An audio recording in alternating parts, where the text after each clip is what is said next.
welcome to Strength-Based Marketing. I'm Pat Dewar. I wonder if you've ever really been honest with yourself and asked the question, why am I losing good people? Well, why don't people stay longer?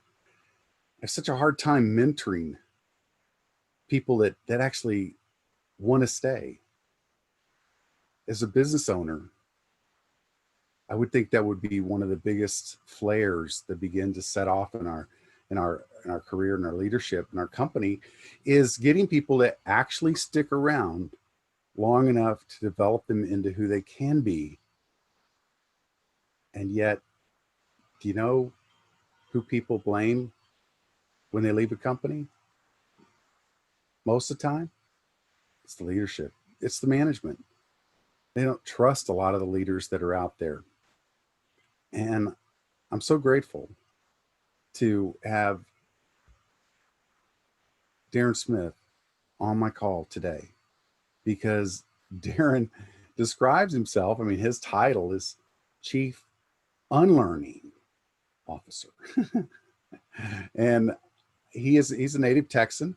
Actually went to my alma mater, which I'm really excited about that. And he is someone that has taught in over 34 countries around the world on his strategic plan to developing leadership. And it's a leadership that, well, quite honestly, you just don't see it that often because the word authentic has kind of been diluted. But today, we'll hear about how to develop real, authentic leadership. Darren, thank you so much for being on the show. Thanks, Patrick. I'm really happy to be here with you. Thank you. I want to get into your story because Chief Unlearning Officer makes, I mean, that's unique. Yeah. So how'd you get to where you're at? Well, it may be easier just to hit the tops of the waves, and I'll go off here on answering that question in about 5 minutes, if that's all right. And then if you've got some follow-up questions that would help the listeners, please. So, I have people, it's that question that we get all the time, what do you do? And I'll usually start off with some questions to get them to think is, so what if you could skillfully de-escalate socially charged issues successfully, skillfully? I've got a client that was asked to donate to a very specific group of emergency responders, and he didn't know how to handle it. And so I helped him expand the answer. Well, why do we have to give to a specific group of first responders? Why don't we give to the American Society of First Responders?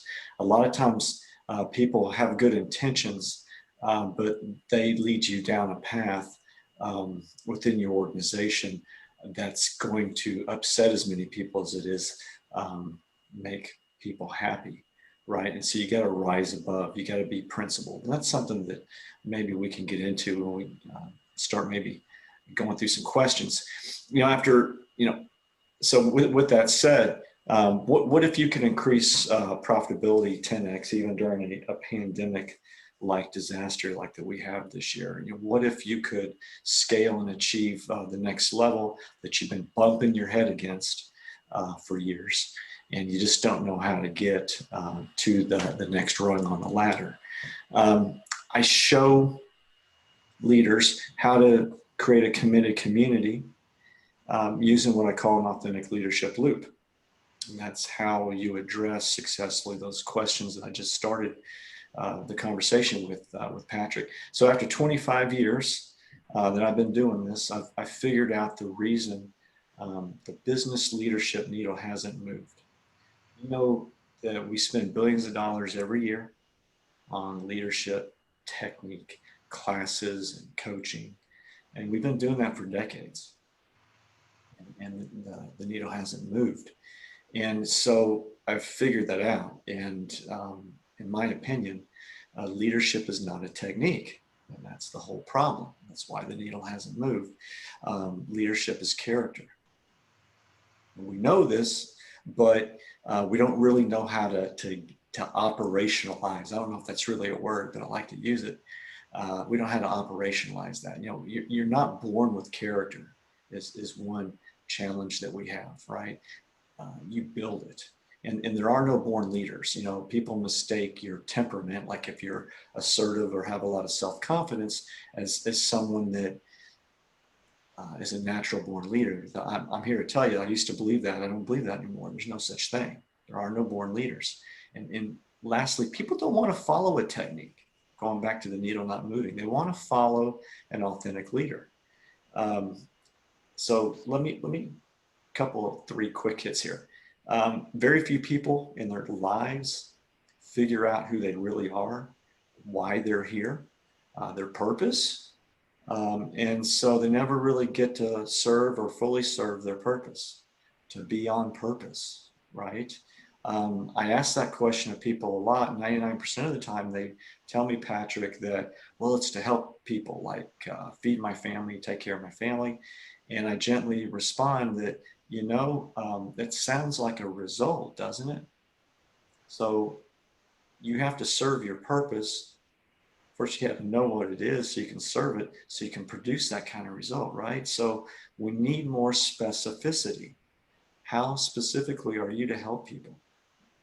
And put some words to that. Even 10% more clarity would be a huge leap in I would say, your effectiveness and your satisfaction. There's only been like 3 times in my life, Patrick, that I've been told the truth by somebody that cared about me, and it changed my life. And they were, you know, it happens to all of us by accident. One time was in college, actually at Texas A&M, and it was a roommate. Another time was after I got fired from what I thought was my dream job back in the day. When I was in my 20s, I was jetting around in the international business scene. Been to 35 countries through that experience, learned a lot, did about 100 strategy programs. And then one time was by a client about 5 years ago. So I'm 52 now, from 0 to about 45, it happened to me on accident 3 times. I mean, why? What if I could set up an authentic leadership loop, for example, that I could receive that feedback in a scheduled way 2 or 3 times a year? I mean, why wait, right?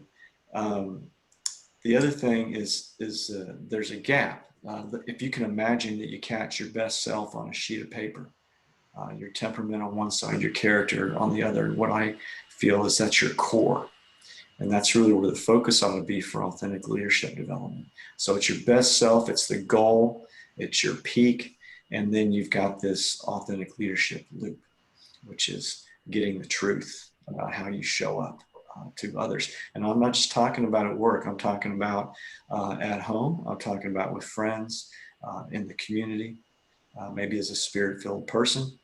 And the gap between those two is where you make action items to what I call reduce your authenticity gap and achieve authentic leadership. So this is something that's very compact. It's very fast.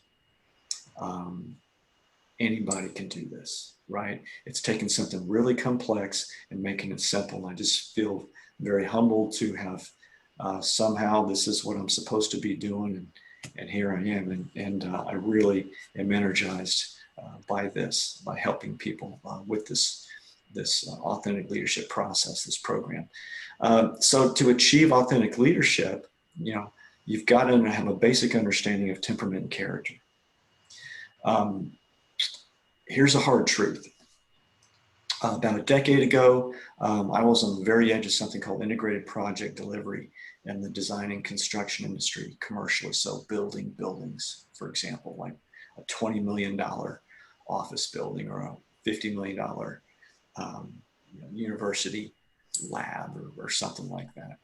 And the idea is that if you're an integrated team, everybody agrees that they're on the same team, wearing the same color uniform, even though they all work for different companies that come together as a temporary company, you know, a designer, a contractor, an engineer, for example, and do what's in the common good, and also pay attention to the dignity for each person, right? And that's ideally how it should work.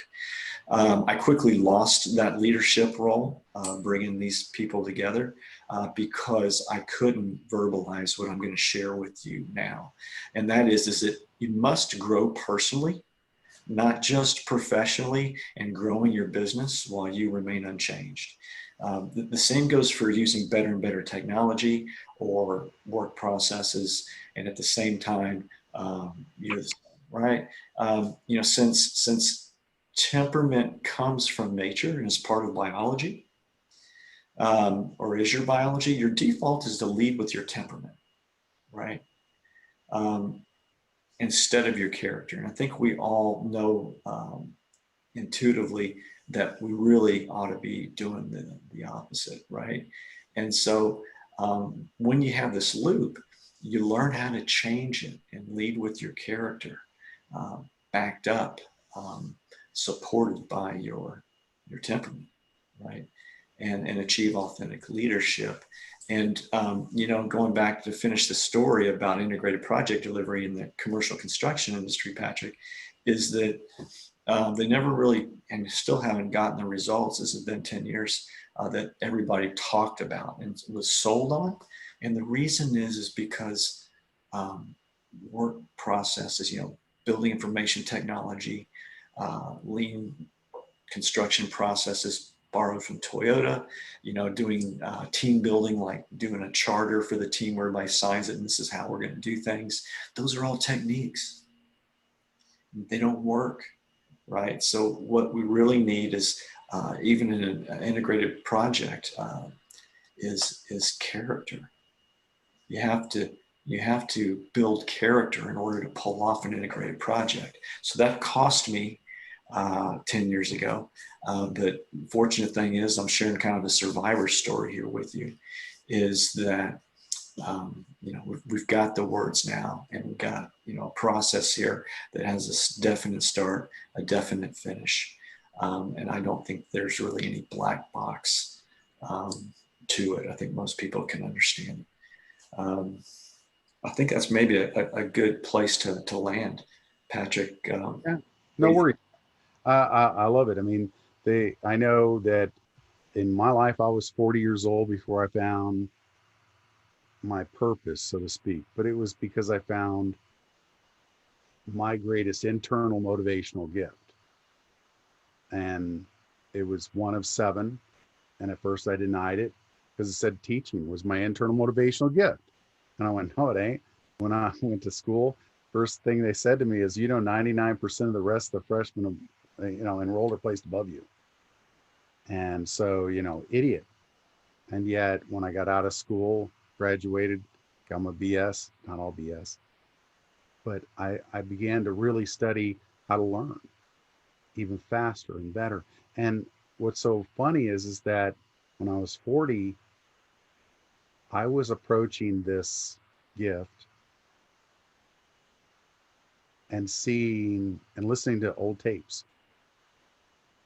And I went, how do you break a limiting belief confronted with an adult truth? What's the adult truth?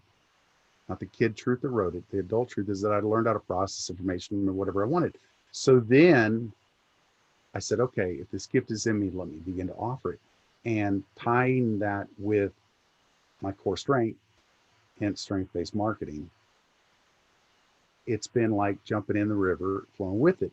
And what I imagine is you find and help people to discover their purpose, their passion, and tie it to the profession, how that can shift everything in the way that they can now begin to be aligned inside so that their character can begin to emerge on the outside. Is that, when I think about that, I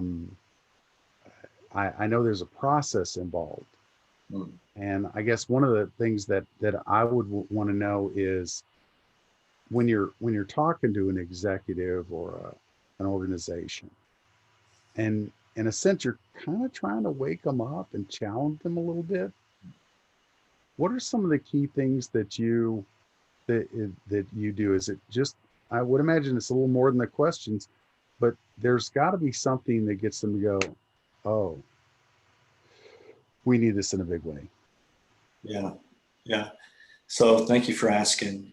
I would say, so I'm going to go to an example from a meeting just from yesterday as a first meeting. So this person is in healthcare. This person is the CEO. It's a fairly large organization. It's national.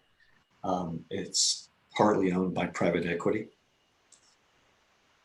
And the whole idea is in 2 or 3 years is to exit and get the big check, right? So one of the things I shared bluntly was I'm not real optimistic that we're going to be able to do much. He probably wasn't expecting me to say that. I'm sure, he was expecting me to start doing the sales pitch. So what I did do is I invited him to a breakfast I'm having in mid-December. In fact, I'll send him the email here later today, the link to register. And then he's new to town. And so I'm going to get together with him again and kind of help him navigate getting settled here. Some things that he's interested in, I'm interested in too, so I can help him get into those things easier than he could by himself. And I'm going to show him some slides, Patrick, and give him a little bit deeper explanation than maybe what I just gave here. And then I'm not sure after that. You have to really watch people and meet them where they're at. It's kind of like pushing a rope. You can't. Most of the time we're not ready to hear the truth. And so I've got to, make connection with this guy. I don't think the connection's strong. So to answer your question, until I connect with the person and keep that connection, until I show them the common ground that we have, until they really know my story on why should they believe me? Why can I uniquely help them? Why does this work? Why should I have some urgency? And then educate them slowly. One thing I know that I'll do that usually works is I'll send them some things that I've written based on where I think that they're at. And I wish it was something where I could just flick a light switch, but it's kind of bringing an opportunity maybe to a slow boil. Sure. The thing I'm curious about is if you were to think about one of your favorite clients, one of the best examples of this process that you walk through, describe the beginning and when the light bulb went off and what were some of the results of you being able to work with them. Sure. Any names of anything? I'm just thinking, what's a good example of one of your favorite people? Yeah. So I've got a client in Houston, and I met him through a conference. We happened to be sitting, we knew somebody, we had a mutual friend, and we ended up having dinner with the mutual friend and a group of people. And this client in Houston heard me speak the next day at the conference, and I was talking about collaboration. This was design and construction, and just happened to be. And so he knew that his team needed something. He was stuck. He didn't know how to get his company to the next level. There are probably 300 people, 250 million in revenue, and it just couldn't seem to break through to say 400, 500 million. They just had been 250, 250, 250 for a long time. And he's got a lot of pressure from his board to figure it out. And so he had a pain, and he thought that I could help him. Now, he didn't realize that the approach it was going to get to collaboration, but you can't collaborate until you've got connection built. until you know the talents of the people, the temperaments of the people, until you know their character, until you know all that for yourself first, right? And figure out how you fit together before you even start uttering the word collaboration. Collaboration assumes that you're already fitting together like tightly connected puzzle pieces. So he ended up, in fact, that's one of what I said earlier, something I shared. They had the best year, and ending October 1st, had the best year in the company's history, even 10x growth since I've been working with them. This year was the best year ever. So when, somebody was looking for a solution in growing their organization's character and culture is really what it comes down to, it seems like. Well, that starts with leadership. I believe management replicates itself in its people. It's leaders basically create disciples after themselves, and I think about that, and they know there's a disconnect, even though they're doing okay. But they've heard some of the things you're saying, and they want more collaboration. How do they connect to you, and what's the process of really beginning I call it the relationship? But yeah. Yes. So thanks for asking. So I'll ask a lot of questions of them. I need to know, for example, when somebody asks them their purpose, I have to be strategic in how I ask that. It puts some people on the spot and makes them uncomfortable. But somehow I ask that. I need to know what would raise the health and vitality of the organization right now. I need to know what would make them, very, very pleased to get done in the next couple of years. I need to illuminate, what is it that they really want. From there, I talk about, how would you see an authentic leadership program working in your organization now? I mean, how well do team members embrace important new initiatives now? That tells me a lot. What do you think the next step is? I think maybe the most important question, if we get this far, is what do I need to show them to recognize that I can help them? Exactly. Go ahead. I'm sorry. Do they need results? Like the 10x example in Houston that I shared. Do they need references? They need me to share some of the process. I'll do that. For example, if they need to see more process, Patrick, I'll help them complete the temperament side of what I call their authentic leadership sheet. Their temperament is on one side of this 8.5 by 11 sheet of paper, and their character's on the other. That's the easiest thing to do. I can give them feedback in about 30 minutes that they can take to the bank and improve their condition immediately. And at that point, it's really up to them. And if they've talked to a client of mine, I've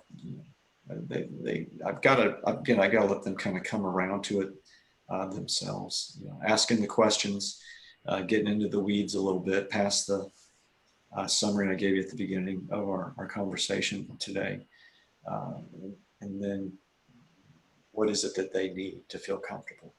Sure. I love the way that you're setting that up, because I'm a firm believer that if I state it, you'll debate it. But if I ask it, you own it. Right. Because you created it. Right. And when I'm working with clients, I'm asking questions, because if I ask the right question, they think about it and then they create an answer. Right. And people embrace what we create. Right. Right. And so, there it's not so much about you doing anything other than helping them create a solution that you can help them with. Yeah. And if it's the right fit. How does someone get a hold of you and connect to you and begin the process? So like my contact information? Whatever you'd like them to reach out to you on. Is it Sure. LinkedIn? Is it phone call? whatever it might be that would say, here's a way to get hold of me. So you can call my cell or you can text. It's 214-535-9333. You can find me on LinkedIn. It's Darren, Darren. Last name again is Smith. And I respond pretty quickly. And the thing that I want to make sure your listeners hear, Patrick, is that I meet people where they're at. So what we've gone over this morning or today is how I know I can deliver the highest value to somebody with one of these loops. And then that flows into what I call authentic strategy creation and execution, which again is completely counterintuitive, which you've kind of heard of, that unlearning. We were taught a lot of things in our lives and it was somebody's best, worst answer. It doesn't necessarily mean that it's right. I think as time goes on, that rings more and more true. So that's where I'm coming from on the title. And when you experience what I'm doing, it's like this is completely the opposite of how I thought or what I was told to think or what we've been doing, right? And so what I would say is I can meet you where you're at, backing up on what I call the authentic leadership or authenticity curve with lower levels of time and money commitment, just depending on where somebody's at. They don't maybe want to start with a loop. Maybe they just want to learn how to connect with people and reconnect and notice when you've disconnected and understand how somebody likes to be connected with. It doesn't matter how great our character is or what tremendous talents that we have to bring to bear on other people's problems. If we don't have a connection, you're not going to be very effective.